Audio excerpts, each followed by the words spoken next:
अफगानिस्तान में तालिबान का शासन वापस आ चुका है। राष्ट्रपति अशरफ गनी अफगानिस्तान छोड़ भाग गए हैं। वहीं तालिबान ने राष्ट्रपति भवन पर कब्जा कर लिया। राजधानी काबुल में अफरा तफरी का माहौल है, लेकिन तालिबान अब वादा कर रहा है कि आने वाले दिनों में एक समावेशी सरकार बनाई जाएगी, जिसमें गैर तालिबानी अफगान भी शामिल किए जाएंगे। तालिबान के पॉलिटिकल ऑफिस के प्रवक्ता मोहम्मद नईम ने अल जजीरा से कहा कि युद्ध अब खत्म हो चुका है और अफगानिस्तान में अब समावेशी इस्लामिक सरकार बनाई जाएगी। नईम का कहना है कि अफगानिस्तान में नई सरकार का प्रकार और स्वरूप क्या होगा, ये जल्दी साफ किया जाएगा। नईम ने कहा, तालिबान पूरी दुनिया से कटा हुआ नहीं रहना चाहता और हम शांतिपूर्ण अंतर्राष्ट्रीय रिश्ते चाहते हैं।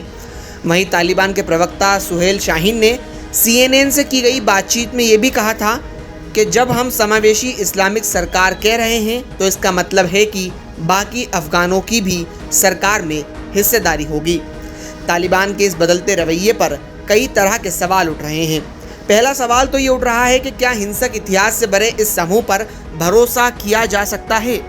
क्या वाकई में तालिबान बदल चुका है या ये दुनिया को दिखाने के लिए महज एक दिखावा है? तालिबान को जांचने या मापने का सिर्फ एक ही पैमाना है, 90 के दशक का उसका शासन। 1996 में काबुल पर कब्जा करने के बाद तालिबान ने दुनिया की सबसे दमनकारी सरकार का उदाहरण दिया।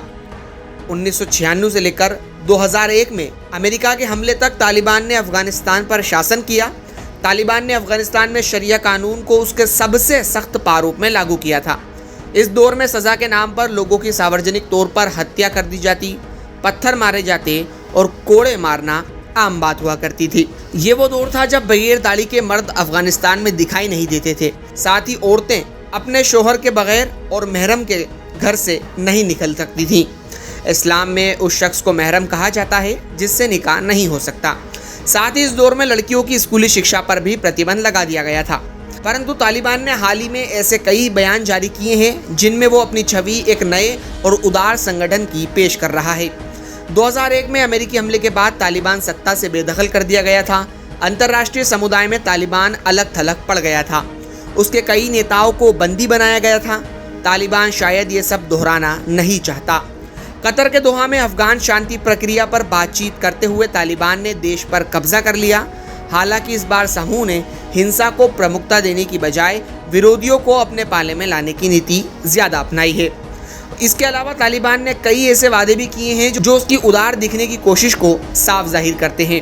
तालिबान ने अपने एक बयान में लोगों की जिंदगी, संपत्ति और गरिमा की सुरक्षा का आश्वासन दिया है। साथ ही अफगानिस्तान के लिए एक शांतिपूर्ण और सुरक्षित माहौल बनाने पर जोर दिया है। तालिबान के एक बयान में अमेरिकी और नाटो सेनाओं के साथ काम कर चुके या काबुल शासन के अधिकारियों की रक्षा करने का भी आश्वासन है। तालिबान ने कहा है कि वो किसी भी निजी संपत्ति को हड़पने के पक्ष में नहीं है। समूह ने अफगानिस्तान के लोगों और उनकी संपत्तियों की सुरक्षा को अपनी प्रमुख जिम्मेदारी बताया है। संगठन ने एक बयान में ये भी कहा है कि हमारे नियंत्रण वाले इलाकों में शिक्षा, स्वास्थ्य, सामाजिक और सांस्कृतिक क्षेत्रों में सामान्य जिंदगी जी सकेंगे। तालिबान के राजनयिकों, दूतावासों, कंसल्टेंसी और चैरिटेबल वर्कर्स को आश्वासन दिया है कि उन्हें कोई परेशानी नहीं होगी और उनके लिए एक सुरक्षित माहौल बनाया जाएगा। तालिबान प्रवक्ता सुहेल शाहीन ने BBC से बातचीत में कहा था, हम महिलाओं के अधिकारों का सम्मान करते हैं। हमारी नीति है कि महिलाओं को शिक्षा और काम तक पहुंच दी जाए। अंतर्राष्ट्रीय मामलों के विशेषज्ञों का मानना है कि तालिबान ने अपनी सोच में कुछ हद तक तो बदलाव किया ही है। साथ ही अफगान जनता का भी कुछ हिस्सा तालिबानियों के साथ दिखाई पड़ रहा है। यही वजह है कि कई शहरों में तालिबानियों ने बगैर गोली चलाए शहरों को अपने कब्जे में ले लिया। परंतु भारतीय फोटो जर्नलिस्ट दानिश सिद्दीकी की मौत भी तालिबान के मंसूबों पर शक पैदा करती है। दानिश स्पिन बोल्डर क्षेत्र में मारे गए थे। पहले तालिबान ने हत्या में हाथ होने से साफ इनकार किया था। फिर मीडिया रिपोर्ट्स में कहा गया कि दानिश की कुर्र हत्या हुई है। तालिबान ने भी अपना बयान पलटा और कहा कि सिद्दीकी बिना इजाज़त इलाके में आए थे, इसलिए मारे गए। मोटे मोटे तौर पर देखा जाए तो अभी के तालिबान पर उनका इतिहास हावी नज़र आ रहा है। अब ये तो आने वाला वक्त ही बताएगा कि उदार और खुले दिमाग का दिख रहा तालिबान क्या वाकई में बदल चुका है या सारे बयान और आश्वासन सिर्फ बनावटी हैं।